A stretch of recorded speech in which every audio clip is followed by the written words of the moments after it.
Le rendez-vous des artisans et des professionnels du bâtiment, le salon SAMSE. Le salon SAMSE 2015, innovation entre pros.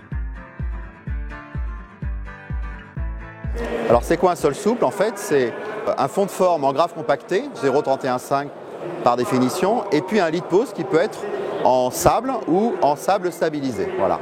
Dessus, on pose les dalles et les pavés dans les règles de l'art. Une fois qu'on a posé ces pavés, on peut envisager de jointoyer l'ensemble après avoir, j'allais dire, bordé correctement l'ouvrage avec notamment une bordure en polypropylène recyclé et recyclable qui en fait s'adapte parfaitement au contour de l'ouvrage pour pouvoir faire une finition extrêmement propre, faire en sorte que par exemple le gazon puisse venir border l'ouvrage avec une belle finition. Maintenant, comment est-ce qu'on jointoie correctement cet ouvrage? Avec ce qu'on appelle le fameux sable polymère. Le sable polymère, c'est un sable qui en fait va vous donner l'aspect du sable, donc un aspect très naturel de sable, un très très beau joint, à la différence qu'avec le sable, celui-ci va rester en place. Donc il n'y aura pas d'érosion, il n'y aura pas de pousse de mauvaises herbes, il n'y aura pas d'invasion de fourmis, d'insectes et de choses qui en fait viennent déstabiliser l'ouvrage la plupart du temps.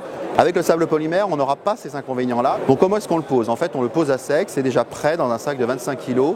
Comme du sable classique, on le balaie, on le fait tomber entre les joints. Ensuite, on compacte, ça c'est extrêmement important. On passe une plaque vibrante par exemple sur des pavés, une compacteuse à rouleau sur des dalles.